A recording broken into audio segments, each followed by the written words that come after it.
మంచిది. మరి ఈరోజు మొట్టమొదటిగా సమయాన్ని ఇచ్చినటువంటి దేవునికి మీ అందరికీ మరి ఈరోజు అన్న అది పుట్టినరోజు. మరి అన్నని ఇంతవరకు దేవుడు సజీవ లెక్కలు ఉంచినందుకు వందనాలు స్తోత్రాలు చెల్లిస్తాం. ఒక మాట చదువుకొని మనం ముందుకు వాక్యానికి వెళ్ళిపోదామండి. ప్రార్థన చేసుకొని ఒక మాట చదువుకోండి.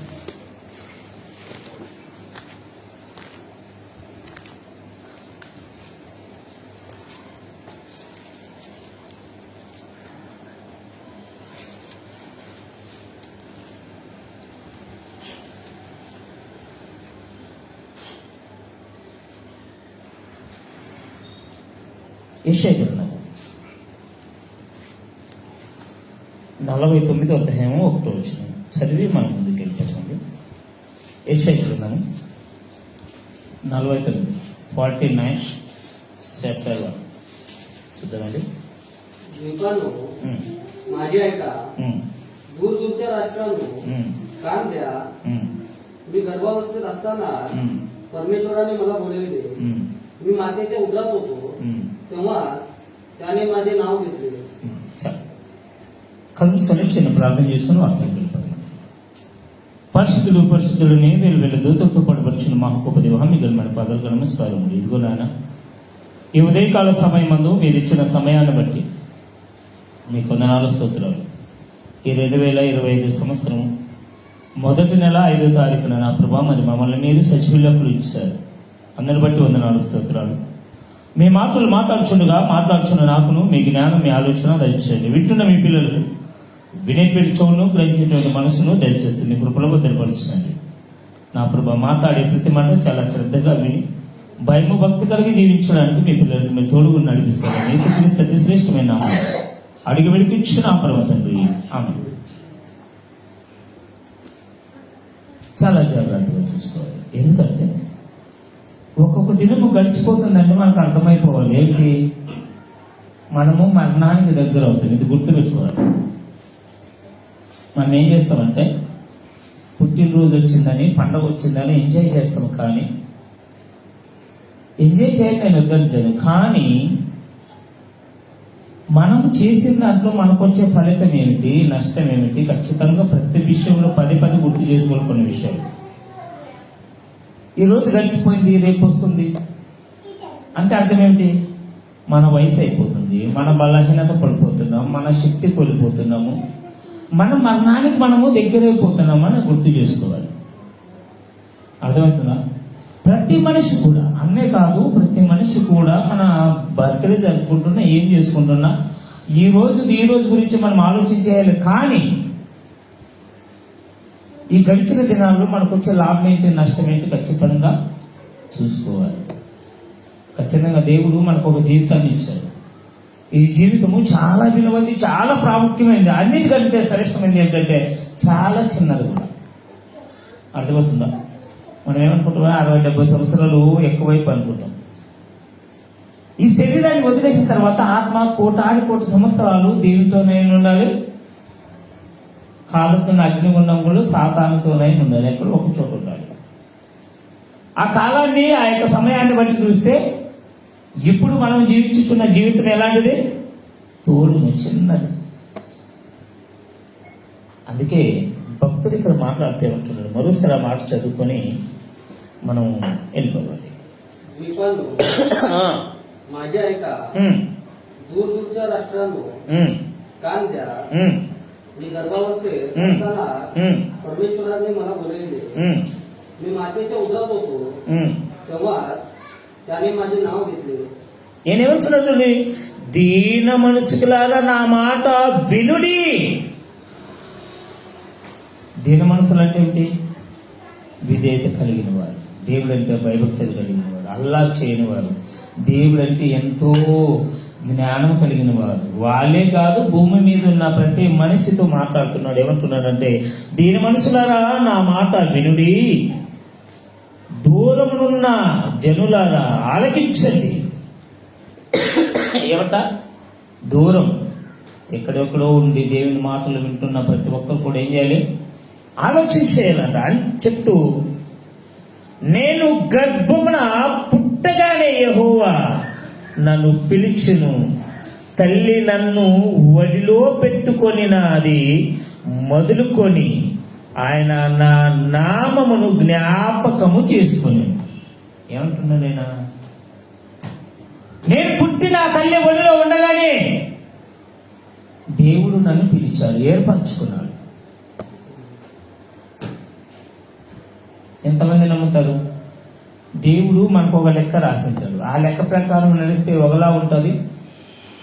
మన ఆలోచన ఏది చెప్తుందో, మన మనసు ఏది చెప్తుందో, మన కంటికి ఏది కనపడుతుందో అదే చేసుకొని పోతే ఒకలా ఉంటుంది. ఒకసారి ఆలోచన చేసుకొని ఈ భూమి మీద నేను ఎందుకు వచ్చాను, దేవుడు ఈ లోకానికి నన్ను ఎందుకు పంపించాడు అని కళ్ళు మూసుకొని ఒకసారి ఆలోచన చేసుకుంటే మనకి క్లారిటీ కనపడుతుంది. లేదంటే ఎవరు ఎట్లయితే ఏమి జరిగితే నాకేమి, నా కంటికి కనపడిందే నేను చేస్తాను, నా మనసుకు తోచిందే నేను చేస్తాను, నా మేలు చెప్పిందే నేను వింటాను అనుకుంటే అది వేరేలా ఉంటుంది. అందుకే నేను అంటున్నాడు, నా తల్లి ఒడిలో ఉండగానే దేవుడు నన్ను పిలిచాడు. పిలిచాడా? ఖచ్చితంగా. చూద్దామండి, 8 గ్రంథంలో మాట్లాడుతున్నాడు. సేమ్ మాట 8 గ్రంథంలో 1:4 కూడా ఉంటుంది. ఒకసారి చూసుకుంటే 8 గ్రంథం ఒకసారి చూద్దాం. 1:4 సేమ్ ఇదే టాపిక్ ఉంటుంది. परमेश्वराचे वचन मला आले तसे असे, मला आले ते असे. मी तुला गर्भाशयात घडले त्यापूर्वी तू मला ठाऊक होतास. तू उदरातून निघाल्यापूर्वी मी तुला पवित्र केले. मी तुला राष्ट्रांचा संदेश नेमले आहे. तेव्हा मी म्हणालो, अहो प्रभू परमेश्वर, पहा मला बोलावायचे ठाऊक नाही, मी केवळ बाळ आहे. ఇప్పుడు ఏమో చూడండి, అన్న సేవ చేయాలని అది దేవుని ఆలోచన. ఆయన ఎన్నో కళలు అని ఉంటాడు. మనం ఒకటి అనుకుంటే దేవుడు ఒకటి చేస్తాడు. కానీ మనం ఆలోచన చేస్తాం, ఏదో జాబ్ చేయాలి, మేము అది చేయాలి, ఇది చేయాలి అనుకుంటారు. కానీ దేవుడి ఏర్పాటుని ఎరిగి ఆలోచన చేస్తే దేవుడు ఎన్నుకున్నట్లుగా మనం అనుకుంటాం. ఇప్పుడు పెద్ద పెద్ద చదువు చదివిన వాళ్ళు కూడా బైబిల్ చదవలేదు కదా, ఇది గుర్తుపెట్టుకోవాలి. పేపర్ కాదు ఇది. డిగ్రీ, డిప్లొమా ఏది చేసిన వాడైనా అప్పటికప్పుడే బైబిల్ని అర్థం చేసుకున్నాడు. ఎందుకంటే ఈ బైబిల్ చదవాలంటే పరిశుద్ధాత్మ సహాయం ఎంత అవసరం మనకు. కానీ దేవుడు ప్రతి ఒక్కరిని తల్లి గర్భంలో ఉండగానే పడగానే పిలుస్తాడు.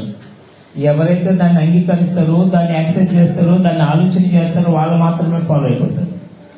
ఎవరైతే కంటికి కనపడింది చేసుకుని పోతారో, లేకపోతే నాకు నచ్చింది నేను చేయాలి, నాదొక గోల్ ఉంది, నాదొక డ్రీమ్ ఉంది అనుకుంటారో, వాళ్ళు ఏమైపోతారంటే వాళ్ళ దారిలో వెళ్ళిపోతారు. కానీ ఇక్కడ ఏమంటున్నాడంటే, ఇక్కడ చూడండి, యెహోవా నాకు ప్రత్యక్షమయ్యేలాగా సెలవిచ్చును, గర్భంలో నేను నిన్ను రూపింపకమునిపే.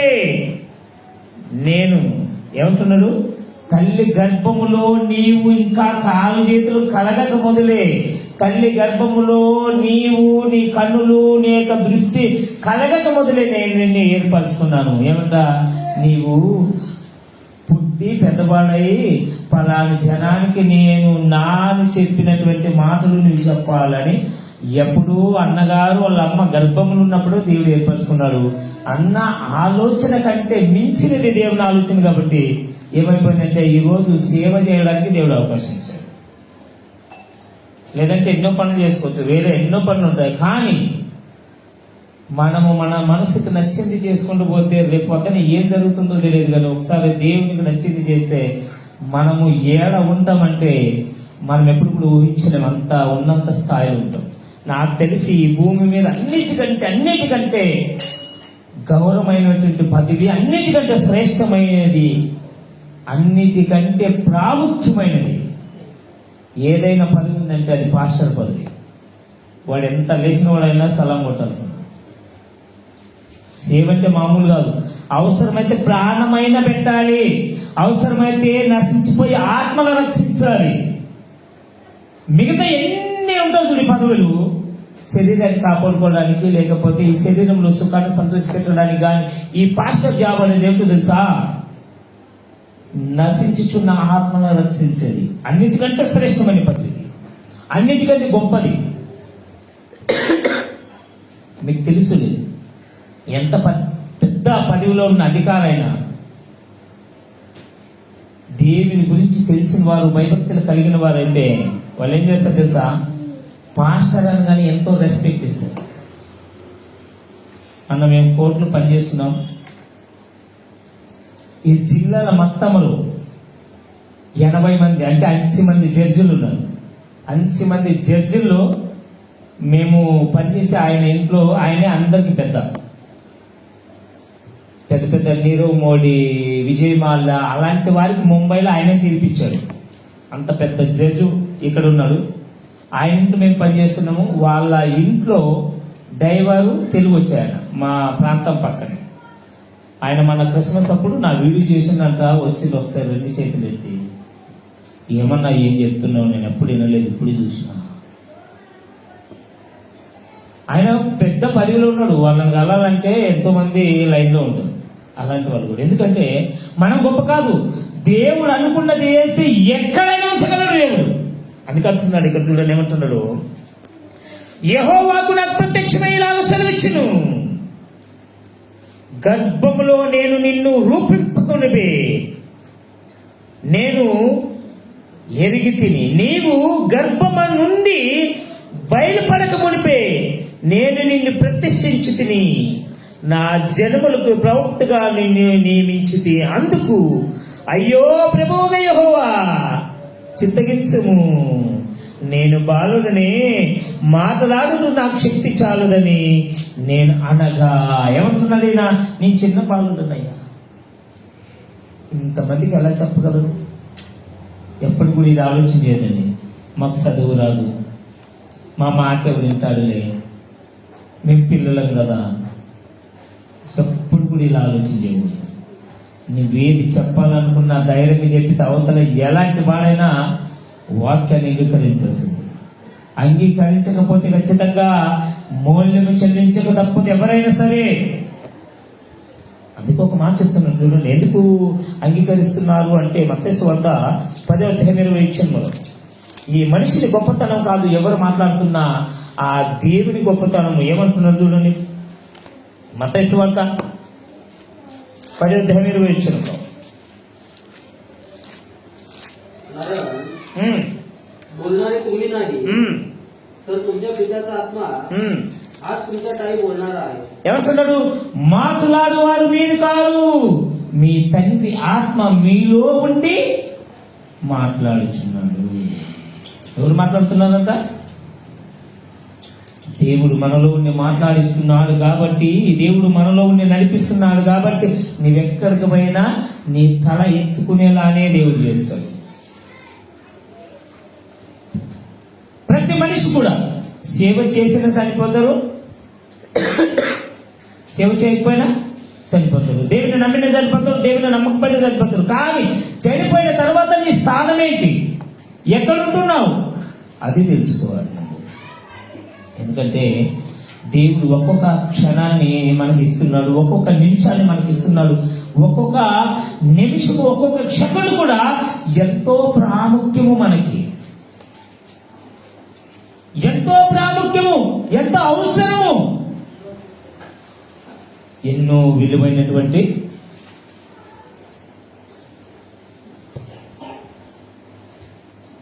ఎంతో ప్రాముఖ్యం మనకి. మరి మనం ఏం చేస్తున్నాం? ఎవరు కూడా జీవితం పైన నెగ్లెక్ట్ చేయొద్దండి. ఏ ఒక్క క్షణాన్ని కూడా వేస్ట్గా చేయొద్దండి. మీరు చేసే ఏక వేస్ట్ పని మీ జీవితానికి అంతా ముగించే పనిగా ఉండకూడదు. ఎనీ టైం దేవుని మాటలు మనలో ఉండాలి. దేవునికి ఏది ఇష్టమో ఇష్టం లేదో తెలుసుకోవాలి, ఏది వాక్యానుసారమో తెలుసుకోవాలి. ఒక్కొక్క దినము గడిచిపోతుందంటే గుర్తుపెట్టుకోవాలి, మనం ఎక్కడికి పోతున్నాం చెప్పండి. ఈ శరీర అంతములో సమీపంగా ఉంటున్నామంటే మనం మరణానికి దగ్గర అవుతున్నాం అని అర్థం. అంటే ఈ లోకాన్ని వదలడానికి మనం ఒక్కొక్క దినము దగ్గరికి పోతున్నామని అర్థం. సూర్యుడు పుట్టాడు, ఉదయించాడు, సాయంత్రం కాలచక్రమైన కొలిది అక్కడే ఉంటాడా, ఇక్కడ పోయి పరంగా పోయి మునుగుతాడా? ఏం చేస్తాడు? అర్థం కాలేదు నా పాయింట్. సూర్యుడు ఉదయించాడు, అస్తమిస్తాడా లేదా, మునుగుతుందా లేదా? అంటే 2 గంటలైనా అక్కడే ఉంటాడా, నింబడతాడా? మన జీవితంగా అలాంటిది. మనం ఏం చేసినా చేయకపోయినా, ఏం సాధించినా సాధించకపోయినా,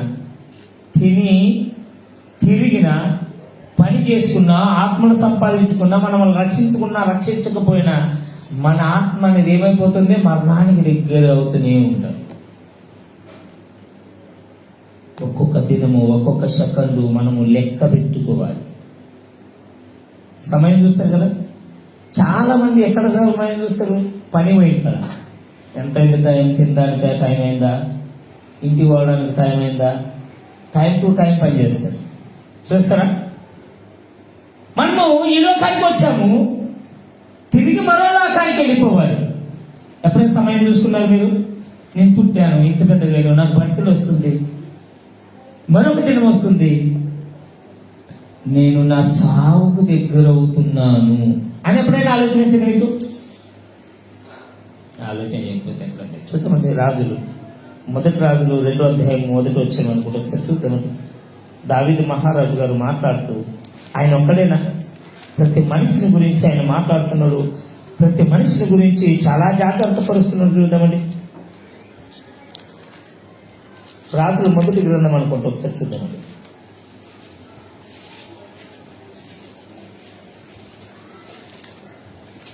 రెండో అధ్యాయం, రాజులు మొదటి గ్రంథము 2వ అధ్యాయం అనుకుంటే ఒకసారి చూద్దామండి.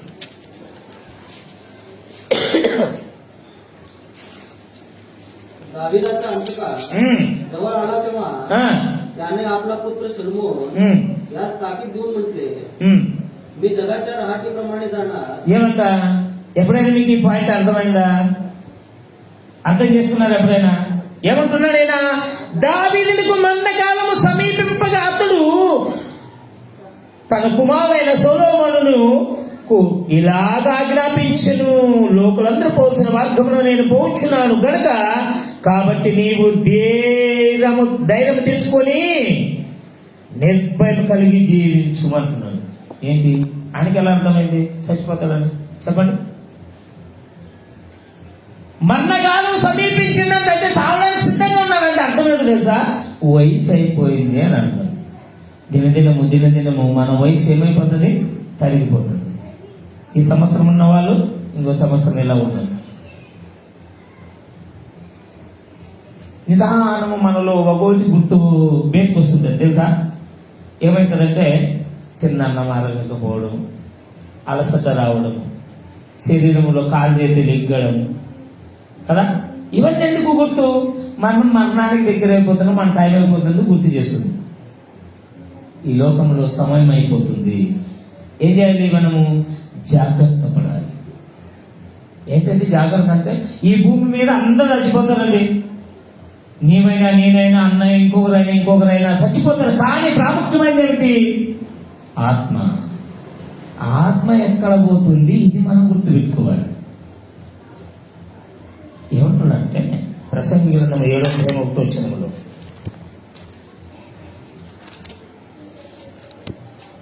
ఎందుకు ఈ మాట అనడానికి కారణం ఏమిటి? ప్రసంగి గ్రంథం 7వ అధ్యాయం 1వ వచనం చూడండి. మనం ఎప్పుడైనా మాటలు ఆడుతున్నప్పుడు, వాక్యాలు చదువుతున్నప్పుడు చాలా చక్కగా అర్థం చేసుకోవాలి, పదే చదవాలి కూడా. ఏమంటున్నారు చూడండి. सुवासिक अत्तरा नाव लौकिक बरा, जन्मदिनापेक्षा मृत्यूदिन बरा. ఇక్కడ చూడండి, మీకేమర్థమైంది దీంట్లో?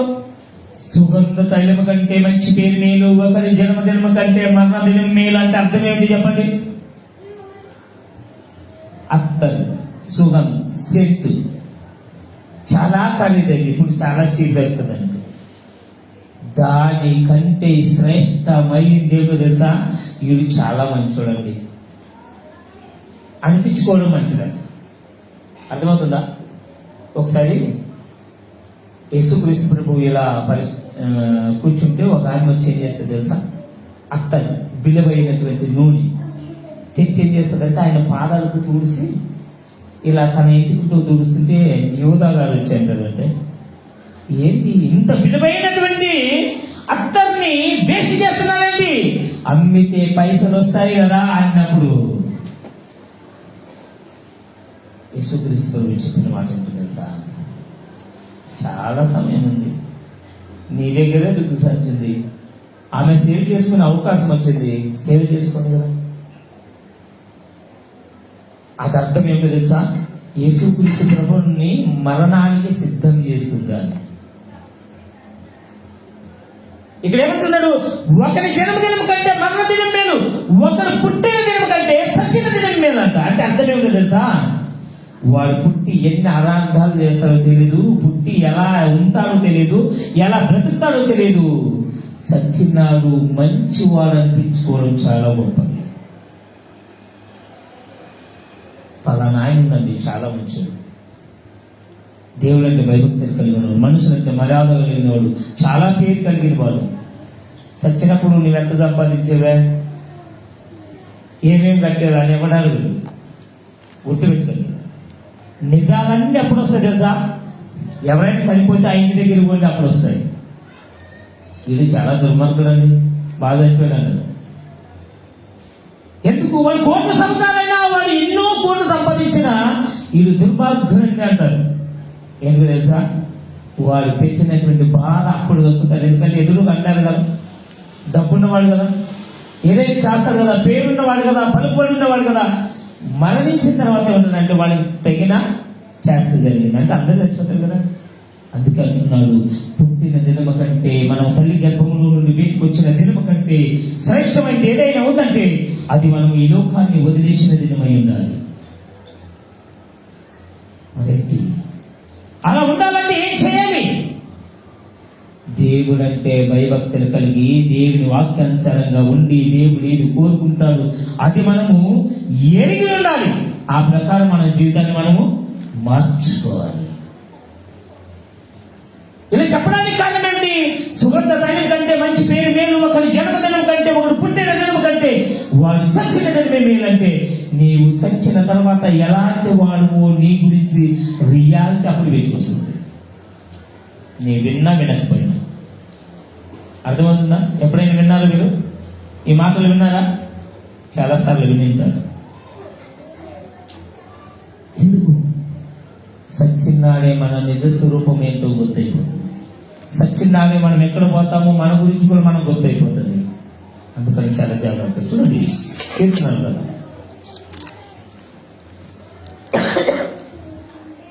కీర్తనలు కదా 89వ అధ్యాయం 48వ వచనం, 89 చాప్టర్ 48 చూద్దాం సార్.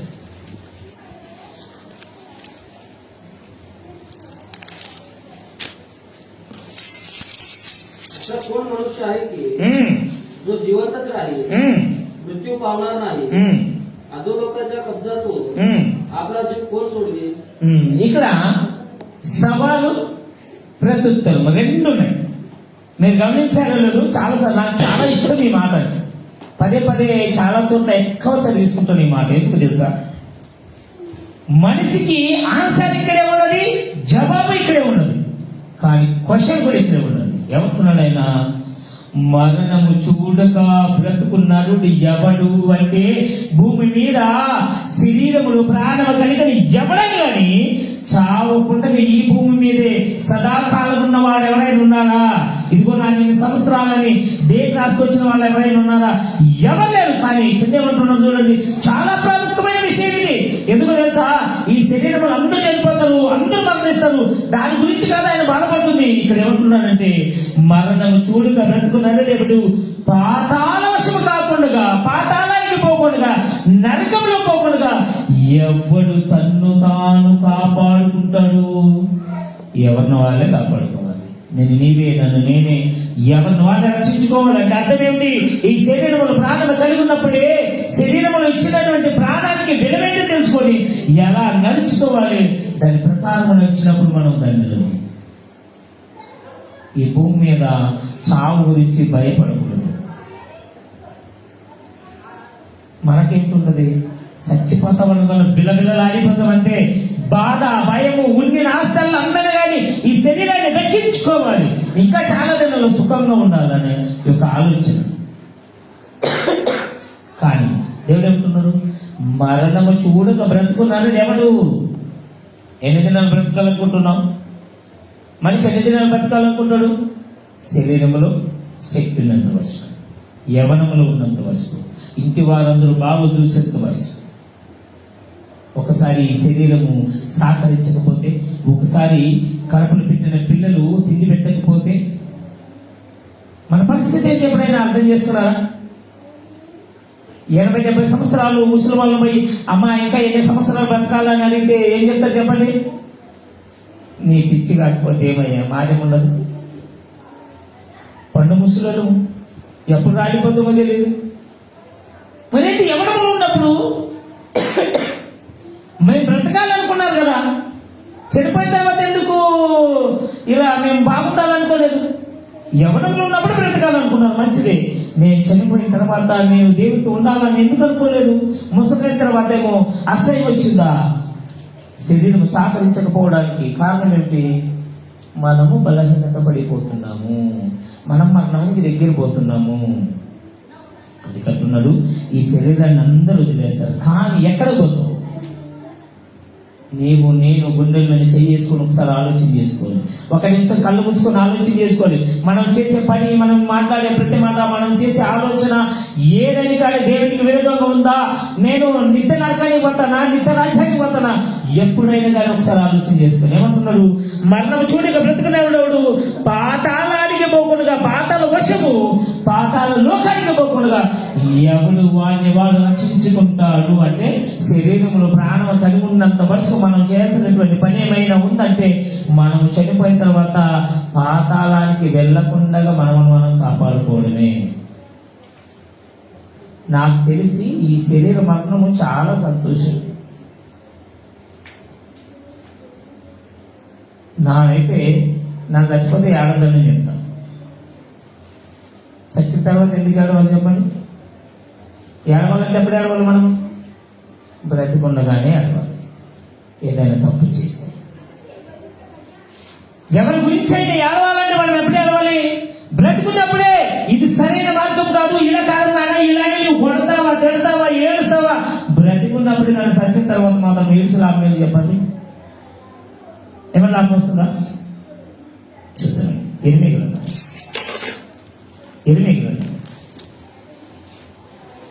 20:10 వచ్చి మనకు ఒకసారి చూద్దాం. వాక్యం మాట్లాడుతున్నటువంటి మాట ఏమిటో తెలుసా? మన జీవితం విలువేంటో మనకు గుర్తు చేస్తుంది. భావిస్తుంది అన్న, భావిస్తుంది కావచ్చు. 22:10 వచ్చిన మన విలువేంటో మనకు గుర్తు చేస్తుంది. గుర్తు పెట్టుకోవాలి. ఈ రోజు నీవైనా నేనైనా ఇక్కడున్న ప్రతి వారు ఎవరైనా సరే, నేను చెప్తున్న మాట ఏంటో తెలుసా? ఈ రోజు నీవు చనిపోతావని కూడా గుండెల నుంచి చేసుకుని నిర్భయంగా ఉండాలి. ఎందుకో తెలుసా? మనం ఎప్పుడు పోతామో మనకు తెలియదు. చూడండి ఏమంటున్నాడు? मृतांसाठी रडू नका, त्याकरिता शोक करू नका, तर देशांतर करणाऱ्यांसाठी आत्महत्या करा, कारण तो परत येणार नाही. ఏమంట? చనిపోయిన వారి గురించి ఏడవవద్దు, వారి గురించి అంగలార్చవద్దు. చనిపోయినాక ఎందుకు నీ మేకలు పోయడం, ఎందుకు ఏడవడం, ఎందుకు బాధపడడం?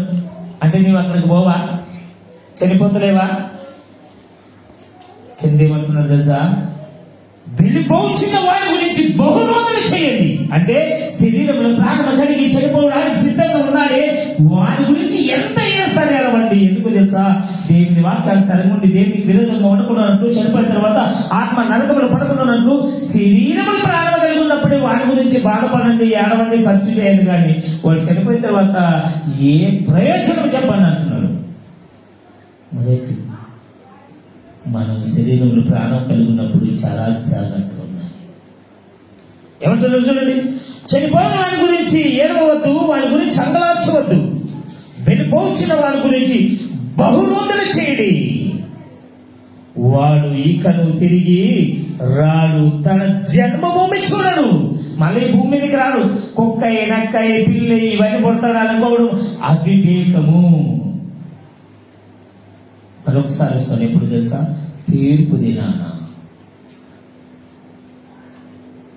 తీర్పు దినం వచ్చినప్పుడు ఖచ్చితంగా సమాధిలో నిద్రించిన మొదటి మరణమైనటువంటి ఏబేలు గారు మొదలుకొని ఈ రోజు వరకు అంతము వరకు ఎంతమంది అయితే చనిపోతారో అందరూ కూడా ఒక రోజు రావాలి. ఏమంటున్నాడు? ఈ శరీర సావుని దేవుడు నిద్ర అన్నాడు. దీని గురించి భయపడతాడు, బాధపడద్దండి. బాధపడాల్సింది ఏంటో తెలుసా? చనిపోయిన తర్వాత నా ఆత్మ ఎక్కడ పోతుంది? నీ సరైన మార్గంలో నడుస్తున్నానా లేదా? ముగ్గు చేస్తాను. చూద్దామండి.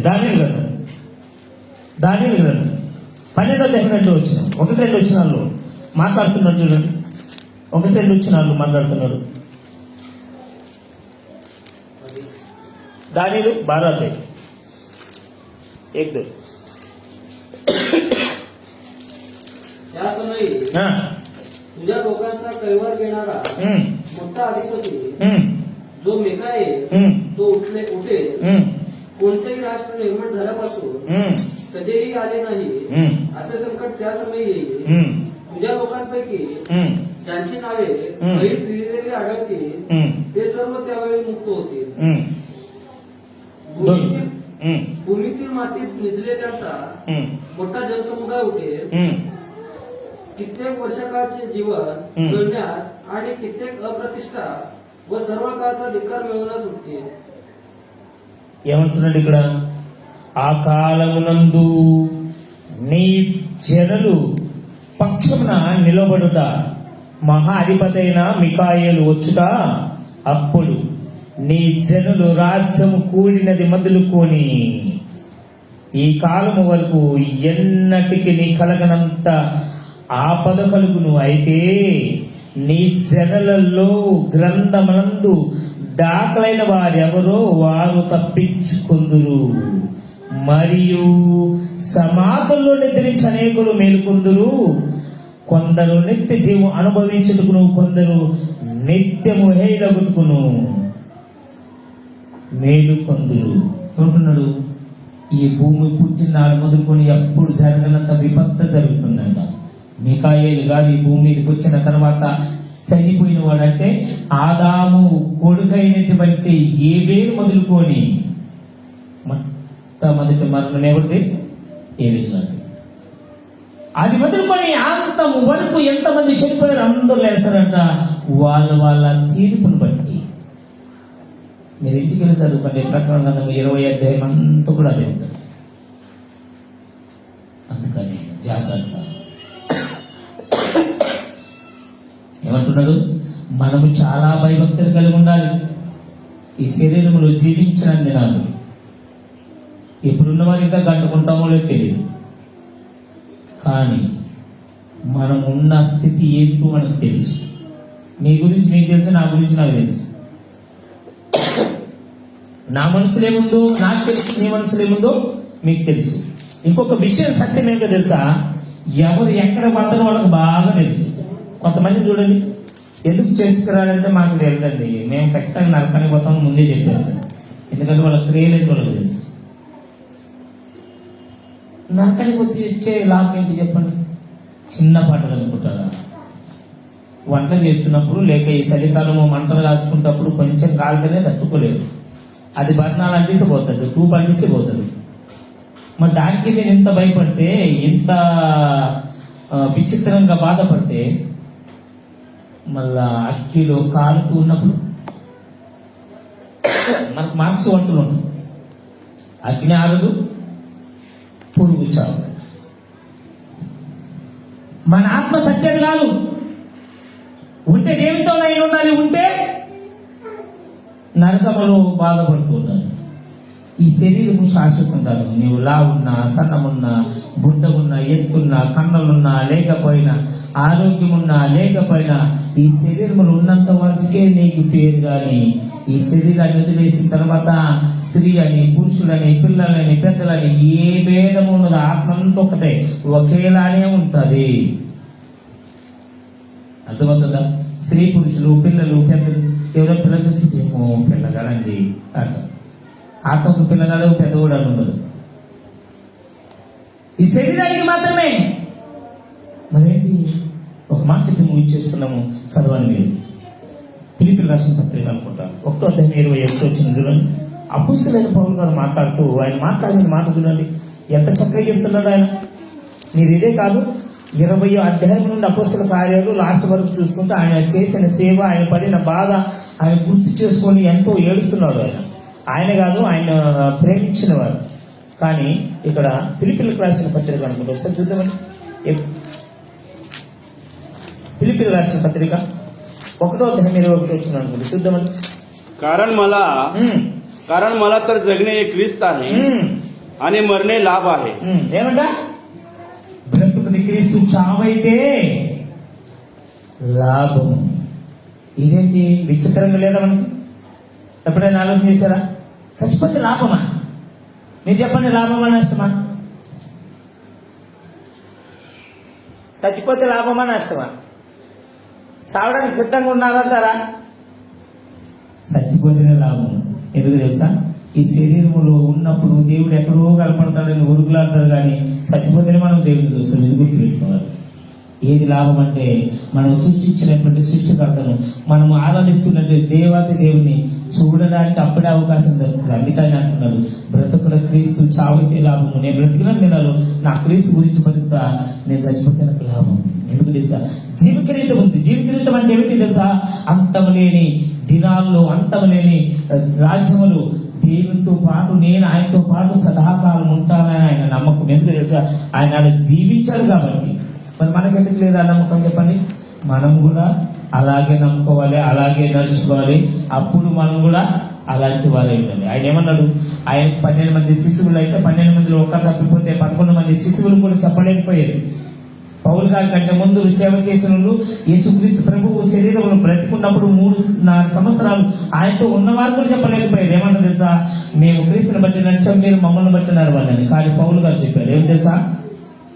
నేను క్రీస్తుని బట్టి నడిచాను, మీరు నన్ను బట్టి నడవాలని. ఎంత డెడికేట్, ఎంత కరెక్ట్గా నడిచింటారు చెప్పండి. చెప్పగలిగే దమ్ము ఆయనకు ఉందంటే ఆయన అలా నడిచాడు కాబట్టి. మీరు అపొస్తలుల కార్యాలు 20వ అధ్యాయం చదువుకున్న ఆయన ఏమంటారు తెలుసా? ప్రతి చోట నేను వెళ్ళినప్పుడు నాకు పరిశుద్ధాత్మ చెప్తుంది, నీ యెరూషలేముకు వెళ్ళాలి, నా గురించి బంధకములు, ఇంకా ఎన్నో సమస్యలు ఉన్నవి, ఇంకా ఏం జరుగుతుందో నాకు తెలియదు, ఇకపైన నా ముఖము చూడాలంటాడు. ఏం తెలుసా? నేను యెరూషలేముకు పోతున్నా చావడానికే, ఇకపైన మీరు నన్ను చూడరు అంటాడు. మనం చెప్పుతారంటే ఆ దేశానికి పోతామా? ఆ ప్రాంతానికి పోతామా చెప్పండి? పోలేము. 14 రోజులు నీళ్ళులానే తిండి తిప్పలు లేకుండా ఉన్నారు. బాధపడుతుంటూ వాళ్ళతో మాట్లాడుతున్నాడు ఈయన 14 రోజున. అయ్యలారా మీరు తినండి, నా దేవుడు నాతో మాట్లాడాడు. నేను యెరూషలేము అంటే రోమా వాళ్ళ దగ్గరికి పోయేంత వరకు, రోమన్ దగ్గరికి పోయేంత వరకు మీలో ఎవడు కూడా నశించడానికి నా దేవుడు చెప్పాడు అంటాడు. ఆయన పాము కొడితే పాము చచ్చిపోతుంది. ఇది విచిత్రం కదా? పాము కొడితే పాము చచ్చిపోతుంది, ఆయనకేం కాదు. అందరూ అప్పుడు ఏమన్నారు, దేవుడు వచ్చాడు, దైవం వచ్చాడు, ఏమేమో ఊరుతారు. ఎందుకంటే పాము చచ్చిపోయింది కాబట్టి. ఆయన చేసిన సేవ మామూలు కాదు. నాకు తెలిసి ఆయన సేవ ఏ సేవకుడు కూడా చేయలేదు. ఆయన ఇలా ప్రయాణం అయిపోతుంటే సముద్రంలో ఉప్పు నీళ్ళలో పడవ పగిలిపోయి 2 రాత్రులు పగుళ్ళు నీళ్ళులానే ఉన్నాడు. బతకగలమా? మనము ఉండగలమా? అయినను దేవుడు, ఆయనకేం లేదండి. రాజు తర్వాత రాజు, అధికారి, ఆయన చెప్పినట్లు వినాలి. అలాంటి వాడు అన్ని వదిలేసుకొని సేవలు వచ్చి తన ప్రాణం పెట్టడానికి సిద్ధంగా ఉన్నారంటే ఆయనకు అర్థమైంది ఏంటి, మనకు అర్థం కాదండి.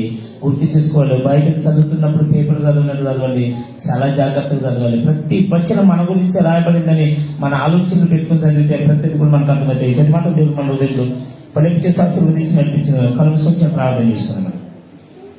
మహాపరిషుడున్న దేవా, మీకు మన పదవులకు నమస్కారం. ఇదిగోనైనా ఇంతవరకు మాట్లాడిన ప్రతి మాట మీరు విన్నారని, మీ యందు భయభక్తులు కలిగి ఉన్న ప్రతి ఒక్కరు నా ప్రభ మరి ఎంతో జాగ్రత్త కలిగి ఉండడానికి సహాయం దయచేస్తారని. ఇదిగోనైనా మీ కుమారుడు శాంతరాజన్నను ఇంతవరకు నా ప్రభ తల్లి గర్భంలో నుండి ఇంతవరకు మీరు కాచి కాపాడారు. ఇక ముందు కూడా నా ప్రభ మరి మీ చిత్తము ఏమిటో తెలుసుకొని నా ప్రభు ఇంకా అనేక విధాలుగా సేవ చేసి అనేకరికి మాదిరికరంగా ఉండి కన్ను మూసిన మరుక్షణం మేము మీతో ఉంటామన్న ధైర్యము బాధ్యత భయం కలిగి జీవించడానికి సహాయం దయచేయండి.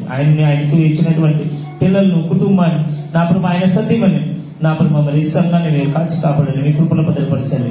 నా ప్రభు మీ కృపలో నా వాడుకండి. ఇదిగో మీరు ఇంతకాలము నా ప్రభు ఎలాగైతే కాచి కాపాడారు ముందు కూడా ఇంకా అంతకు రెట్టింపుగా మీరు కాచి కాపాడండి. ఇదిగో మీరు సెలవిచ్చారు, నేను నిన్ను తలగా ఉంచుతాను కానీ తొక్కగా ఉంచనని మీరు సెలవిచ్చారు. నా ప్రభు మరి ఇదిగో ఈ సంఘాన్ని విచ్చేతగా చెప్పుచులుగా అంచెలంచెలుగా ఎదిగించండి. నా ప్రభు మరి నన్ను నా ప్రభు మరి మీ జ్ఞానంలో ఇంకా అధికంగా వాడుకొని నా ప్రభు ఇంకా అనేక విషయాలు నేర్చుకొని నేర్పడానికి మీ సహాయం దయచేస్తారని, మీ కృపను భద్రపరుస్తారని యేసు క్రీస్తు శ్రేష్టమైన నామములో విడిపించిన ప్రభు తండ్రి. ఆమేన్. God bless.